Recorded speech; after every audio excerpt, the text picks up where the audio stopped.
Just a heads up, this contains spoilers for a decent amount of Trigger and Gainax works. There's pretty major spoilers for Space Patrol Luluco, Gurren Lagann, the second Gurren Lagann movie, Fooly Cooly, Die Buster, and Kill the Kill. With that out of the way, Space Patrol Luluco is a short series directed by Studio Trigger's founder and resident madman, Hiroyuki Imaishi. Right from the get-go, Space Patrol Luluco completely oozes with the chaos and nonsense indicative of an Imaishi anime. It's crazy, colourful and fast-paced. Luluco herself wants nothing more than a normal life as a normal middle schooler, and that lasts about an entire minute and a half before everything starts going completely wacky. As the show went on, fans started to notice that the series was packed full of references to past works that Studio Trigger and their predecessor Gainax had put out. Space Patrol Luluco is like a love letter to everything that Trigger is famous for. It stands on its own feet as a great show while also celebrating their rich past. I'll be pointing out some of the references I noticed. In the first episode, we're introduced to the chief of the Ogikubo branch of the Space Patrol, Chief Overjustice. For those in the know, he's instantly recognizable as being similar to Inferno Cop. Both of them are 2D fire skeleton policemen. There is no doubt about their connection, as Studio Trigger themselves confirmed very early on that Chief Overjustice is in fact Inferno Cop's boss who he was on the phone to while in the pyramid in Egypt. The similarities between the two don't stop there, as Overjustice's act of repeatedly arresting and releasing Luluco is a callback to a joke from episode 3 of Inferno Cop, where a Southern Cross judge performs the same gag during a trial. Overjustice also dons large glasses that appear to be a mix between the designs of Carmener's glasses and Simone's star glasses. One final similarity can be drawn between the transformation sequence of the Judgment Gun morphing and the gun mode of Canty in Fooly Cooly. I couldn't catch any references in episodes 2 and 3, or at least any references to Gainax or Trigger works. If you're just talking references, then there is the fact that there was some straight up street sharks and extreme dinosaurs in episode 3. For real. Now in episode 4, or rather season 2 episode 1, we get a meta reference from Studio Trigger. Among online communities, there is the inside joke of the infamous 4th episode with Imaishi. In Imaishi's two major shows, Gurren Lagann and Kill la Kill, the 4th episode suffers from a distinct lack of quality compared to the rest of the series. In Space Patrol Luluco, they reference that infamy by avoiding having an episode 4 in any of Luluco's 5 seasons. In episode 5, we get a lot of references to past Trigger and Gainax works. Perhaps the most obvious out of all the ones in the episode is to be found in the form of Luluco's mother, the space pirate Luluco Godspeed. Luluco's cape has Kill la Kill life fibers in it, which was the very first thing to suggest that perhaps this series would serve to unite a wider Triggerverse. As well as that, Luluco herself could be considered a reference to Fooly Cooly, since both her and Adamus are space pirates based in a red colour palette. The second most obvious reference is the animation of Chief Overjustice standing up to transform before his battle with Luluco. The movement of him throwing off his jacket and hunching over for a second is identical to the way the Super Tengen Toppa Gurren Lagann moved when it threw off its cape in order to do its Giga Drill break in the finale of the second Gurren Lagann movie. Furthermore, Overjustice's body is like a mix between the body of Super Tengen Toppa Gurren Lagann and the Super Grand Zaboma.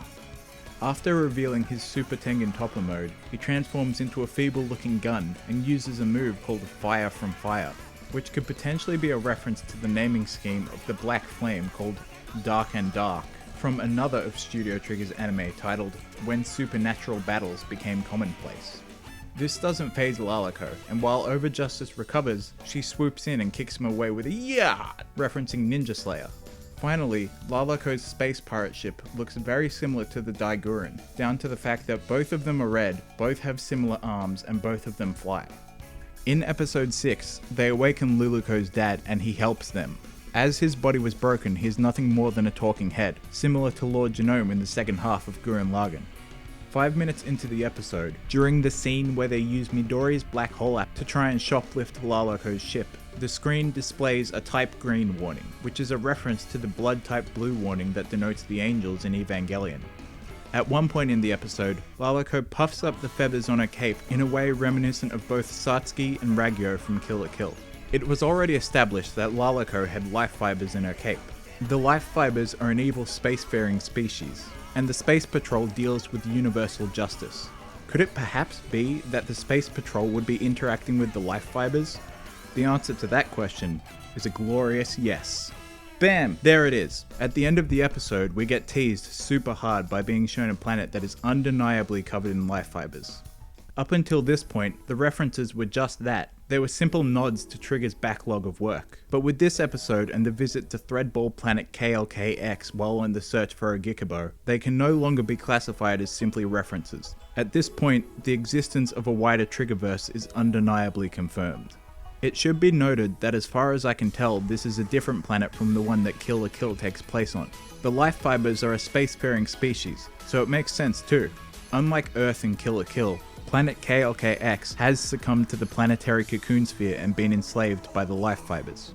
The planet is swarming with covers. There is also a leader who uses the same method as Raggyo did in episode 20 of Kill la Kill, connecting a life fiber to the target in order to appear to them as their desires manifest.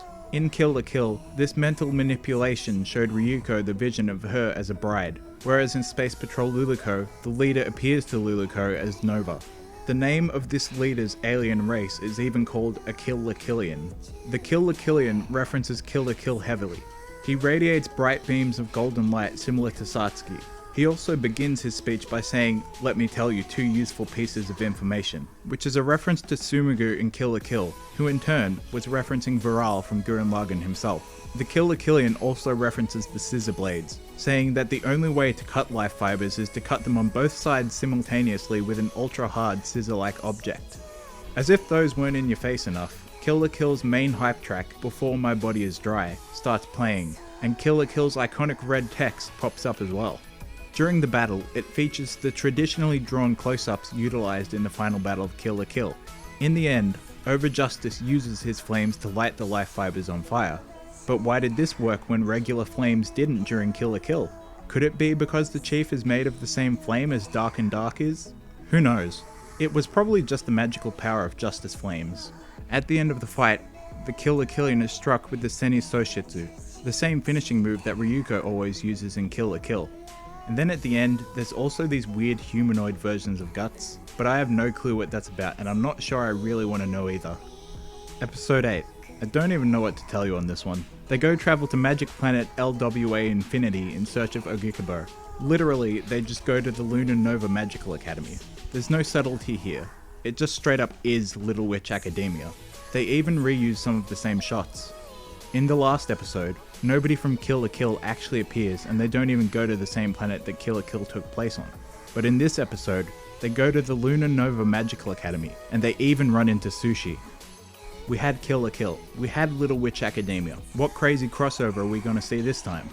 Perhaps they'll ride through Jackknife Edgetown with Inferno Cop, or save anime with Ninja Slayer. Maybe they'll experience a totally normal yet not normal at all school life with the crew from when supernatural battles became commonplace, or help advance some people with the hacker dolls. Nope, scratch all that off the list. Instead we get Studio Trigger's most famous and beloved anime, Sex and Violence with Mark Speed? What? Like most people, you'd probably find yourself asking, what the heck is Sex and Violence with Mark Speed? I've never even heard of that. First, a bit of history. Before there was Trigger, there was Gainax.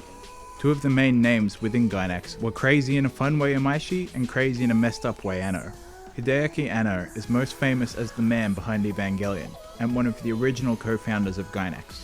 In 2006, he formed another studio called Studio Kara, and a year later, he officially announced his resignation from Gainax. So far, the only major thing that Kara has done is their 3 Evangelion rebuild movies. Besides those, in 2014 Studio Kara headed a project called the Japan Animator Expo. The Animator Expo was a platform where each week a new anime short was released. Quite a few studios were involved, including Trigger.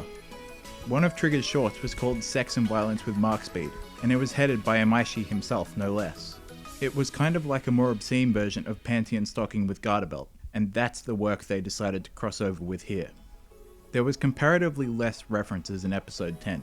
There's a brief moment where they use an overhead light in a similar vein to Mako's Hallelujah moments in Kill la Kill. This episode is also the first time we see Luluco wielding a black version of Shiny Chariot's shiny rod from Little Witch Academia. Other than that, I didn't notice anything else. Season 3 of Space Patrol Luluco was the crossover season, so that was the end of any explicit appearances, right? Skipping ahead from episode 9 to episode 11, this episode says, just kidding, we tricked you, and gives us the crossover we all wanted.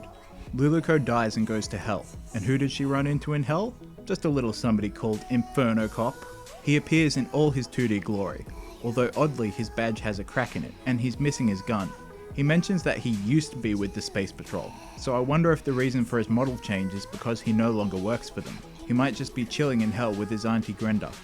He sits Luluco down for a discussion around a campfire, eating marshmallows with one of the ones from Little Witch Academia.